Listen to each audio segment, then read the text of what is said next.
Welcome to Bhaskar Rao Vankalapati physics. మనం general topic మనం ఇక్కడ డీటెయిల్గా ఎక్స్ప్లెయిన్ చేసుకుందాం. ఫర్ ఎగ్జాంపుల్ నేను ఈ బాటిల్ తీసుకున్నాను. ఈ బాటిల్ యొక్క కాస్ట్ మనం చూసినట్లయితే 20 రూపీస్ ఉంటుంది.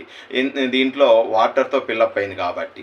అదేవిధంగా ఈ బాటిల్లో గనక మనం డీజిల్ గనక మనం ఫిల్అప్ చేసినట్లయితే దీని యొక్క బాటిల్ యొక్క కాస్ట్ చేంజ్ అవుతుంది. అలాగే పెట్రోల్తో ఫిల్అప్ చేసినట్లయితే దీని యొక్క కాస్ట్ చేంజ్ అవుతుంది. అలాగే మిల్క్తో గనక ఫిల్అప్ చేస్తే దాని కాస్ట్ చేంజ్ అవుతుంది. అలాగే గోల్డ్తో ఫిల్అప్ చేసినట్లయితే దాని కాస్ట్ చేంజ్ అవుతుంది. ఒక ప్లాటినంతో కనుక నింపినట్లయితే దాని యొక్క కాస్ట్ చేంజ్ అవుతుంది.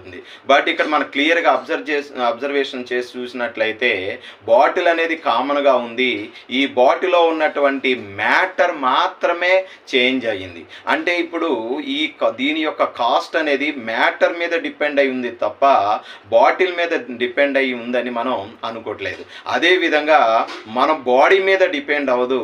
మన యొక్క బ్రెయిన్లో ఉన్నటువంటి పొటెన్షియల్ అనగా మన తెలివితేటల మీద డిపెండ్ అయి ఉంటుంది తప్ప మన బ్లాకా రెడ్డా మనం ఎలా ఉన్నాం, మహేష్ బాబు లాగా ఉన్నామా, ప్రభాస్ లాగా ఉన్నామా, భాస్కర్ లాగా ఉన్నాం అనేది కాదు ఇంపార్టెంట్.